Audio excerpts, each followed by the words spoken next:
नमस्कार class 12th UP board के सभी छात्रों को जय हिंद। तो बच्चों आप लोग अपने अपने पेपर की आंसर की मैच करेंगे। बच्चों यहाँ पर आपका जो पेपर कोड है HX आपका ये पेपर कोड है।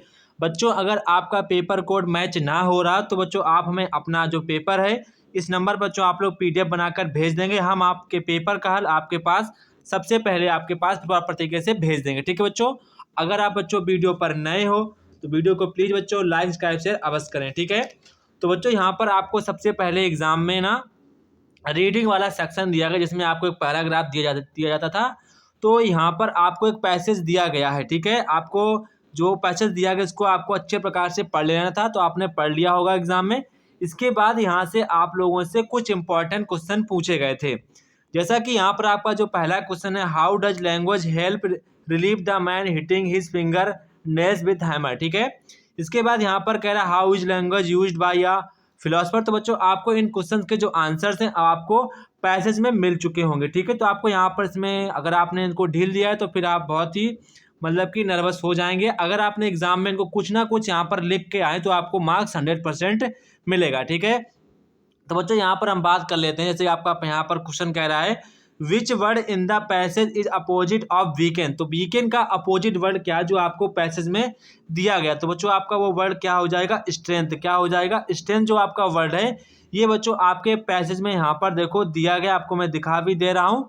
ये देखो वर्ड आपका स्ट्रेंथ आपका पैसेज में दिया गया है। ठीक है, इसके बाद बच्चों यहाँ पर आपका जो नेक्स्ट क्वेश्चन है कह रहा है find a word passage means listener का यहाँ पर आपको पैसेज में अपना, तो बच्चों क्या हो जाएगा, ऑडियंस। क्या हो जाएगा, ये बच्चों आपका आंसर हो जाएगा ऑडियंस। जिस बच्चों ने यहाँ पर ऑडियंस लिखा है उनका बिल्कुल करेक्ट हो जाएगा।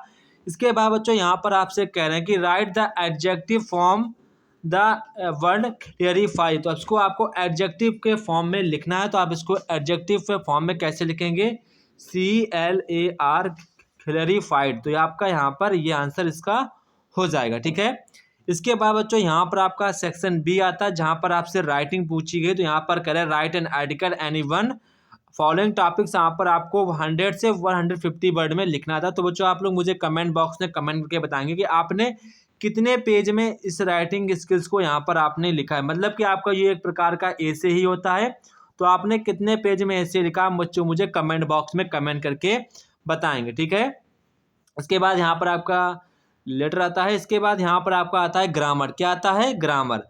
तो बच्चों यहाँ पर आपका जो पहला क्वेश्चन कह रहा है government by official is called. तो बच्चों government by officials is called, यहाँ पर आप देखेंगे जो आपको यहाँ पर 4 MCQ दिए गए हैं। तो बच्चों यहाँ पर आपका जो राइट आंसर होगा ऑप्शन नंबर डी, ब्यूरोक्रेसी। यहाँ पर आपका ऑप्शन नंबर डी वाला करेक्ट आंसर हो जाएगा। The phrase null and void means. तो बच्चों यहाँ पर आपका राइट आंसर हो जाएगा इनफेक्टिव। तो यहाँ पर आपका option number A will be right answer this question. इसके बाद द सानोनेम फॉर बोल्ड। तो आपका हो जाएगा ऑप्शन नंबर ए बहादुर वाला, करेजियस। यहाँ पर आपका करेजियस आपका करेक्ट आंसर हो जाएगा। इसके बाद यहाँ पर आपसे कह रहे हैं कि Deepu studies since 7 AM to 9 AM daily which is word error in this. तो आप क्या क्या लिखेंगे, यहाँ पर आपको जहाँ पर सिंस लिखा है ये आपका गलत हो जाएगा। तो यहाँ पर आपका ऑप्शन नंबर सी वाला ही करेक्ट आंसर हो जाएगा। इसके बाद यहाँ पर आपको एंटोनेम बताना है इस वर्ड का। तो जो इस वर्ड का जो हमारा एंटोनेम हो जाएगा वो यहाँ पर हमारा काइंड हो जाएगा। तो यहाँ पर आपको option number D will be right answer this question. इसके बाद यहाँ पर आपको बच्चों डायरेक्ट स्पीच में इनको कन्वर्ट करना था। तो पहला आपका यहाँ पर जो क्वेश्चन कह रहा है Ram said to me God is everywhere. तो यहाँ पर आप लिखेंगे Ram told me that God. और यहाँ पर आप ध्यान रखिए इज लगेगा क्योंकि बच्चों यहाँ आपका यूनिवर्सल ट्रुथ है जहाँ पर इसीलिए इजी लगा रहेगा। इसके बाद में आप लिख देंगे एवरीवेयर। क्या लिखेंगे, एवरीवेयर। ये आपका बन जाएगा। ठीक है, इसके बाद यहाँ पर आपका नेक्स्ट है Rita said she can do this. But आप लिखेंगे Rita said that she could do that work. क्या लिखेंगे, दैट वर्क। तो ये आपका पैसेज बन जाएगा। इसके बाद यहाँ पर आपको कंपाउंड बनाना था। क्या बनाना था, कंपाउंड सेंटेंस को कन्वर्ट करना था।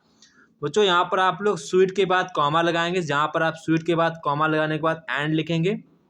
इसके बाद आपको दैट स्मॉल लेटर में दैट लिखना है, स्मॉल लेटर में दैट लिख देंगे। इसके बाद इस स्वीट के बाद यहाँ पर बच्चों आपको कॉमा लगाना, स्वीट के बाद कॉमा लगाना, फिर इसके बाद आप लोग लिखेंगे बट, ठीक है, बट ओनली का ओ छोटा बनेगा, only one mango gem sweet, ये आपका कंपाउंड सेंटेंस में कन्वर्ट हो जाएगा। इसके बाद यहाँ पर आपसे कह रहे हैं कि कम्प्लेक्स सेंटेंस आपको उसको कन्वर्ट करना है, तो आप लिखेंगे सम टीचर्स, क्या लिखेंगे, सम टीचर्स हु, क्या लिखेंगे, some teachers who are good command, command respect, ये आपका करेक्ट बन जाएगा, ठीक है। इसके बाद यहाँ पर आपसे कह रहे हैं कि पैसिव वॉइस बनाना, आपको इसको पैसिव वॉइस में कन्वर्ट करना है। सबसे पहले क्या लिखेंगे, हिज वर्क, क्या लिखेंगे आप लोग, हिज वर्क हैज़ बीन, क्या लिखेंगे, his work has been done by him, क्या लिखेंगे, डन बाई हिम, ये आपका हो जाएगा। इसके बाद यहाँ पर आपको बच्चों कंपैरेटिव सेंटेंस में इसको कन्वर्ट करना है, तो पहले आप लिखेंगे यहाँ पर आपको लिखना होगा रेनू कंपैरेटिव रेनू, यहाँ पर आप लोग लिखेंगे कि रेनू जो आपकी है तो उसको आपको कंपैरेटिव में बदलना, क्या बदलना बच्चों, कंपैरेटिव में बदलना है। तो एक बार आपको कंफर्म करके देखते हैं इसका, रेनू, तो आप लिखेंगे रेनू इज, क्या लिखेंगे, रेनू इज मोर, क्या लिखेंगे, रेनू इज मोर ब्यूटीफुल, क्या लिखेंगे, ब्यूटीफुल देन एनी अदर, क्या लिखेंगे, any other girl in this locality, ठीक है, ये आपका यहाँ पर बन जाएगा। इसके बाद यहाँ पर आपको किसी एक को सही करना था सेंटेंस को, तो यहाँ पर आप लिखेंगे द पर्स, क्या लिखेंगे, the purse of Mohan's father, क्या लिखेंगे, the purse of Mohan's father के बाद आप सेम पूरा हैज बीन स्टोलन पूरा ऐसे लिख देंगे, ठीक है। इसके बाद यहाँ पर कह रहा है रामपाल जूनियर के बाद देन यहाँ पर टू लगेगा, क्या लगेगा, टू लगेगा। इसके बाद यहाँ पर बच्चों आपको दो आपको वर्ड दिए गए, इनका आपको मीन क्लियर करना कि कौन सा किसका क्या मीन्स है। तो बच्चों यहाँ पर जो बर्थ का मतलब है कि आपका जो बॉर्न हुआ है, और यहाँ पर बर्थ का मतलब है जो आपकी गाड़ी ट्रेन में जाते हैं जो आपकी सीट होती है उसको कहते हैं बर्थ, ठीक है। इसके बाद जो आपका यहाँ पर करियर है, ये आपका गोल वाला होता है, जो आपका उद्देश्य होता है। ये आपका जो करियर होता है आपको कहते हैं लगेज, जहाँ से आपको करना है कैरियर, मतलब कि आपको लोडिंग लैंग्वेज की आप अप्रोक्सीमेट में इसको कह सकते हैं, ठीक है। इसके बाद यहाँ पर बच्चों आपको ट्रांसलेट इसको करना आता है इंग्लिश में, तो आपको स्टोरी दी गई, आपको इसको इंग्लिश में ट्रांसलेट करना था, ठीक है बच्चों। इसके बाद बच्चों यहाँ पर आपको सेक्शन डी में जहाँ पर आपको लिटरेचर से संबंधित यहाँ पर क्वेश्चन आए थे, तो बच्चों आप लोग मुझे कमेंट बॉक्स में कमेंट करके बताएंगे कि किस जिले का पेपर था और क्या पेपर का लेवल कैसा रहा, वो आप सभी लोग मुझे कमेंट बॉक्स में कमेंट करके बताएंगे, ठीक है बच्चों। जय हिंद बच्चों, फिर मिलते हैं अपने नेक्स्ट वीडियो में, तब तक कि आप सभी बच्चों को जय हिंद। अच्छे प्रकार से आपके पेपर खत्म हो चुके हैं, तो एक बार सभी लोग कमेंट बॉक्स में अच्छे अपने अपने मन के जो विचार हैं सभी लोग कमेंट बॉक्स में कमेंट करके बताएंगे। जय हिंद बच्चों, फिर मिलते हैं अपने नेक्स्ट वीडियो में।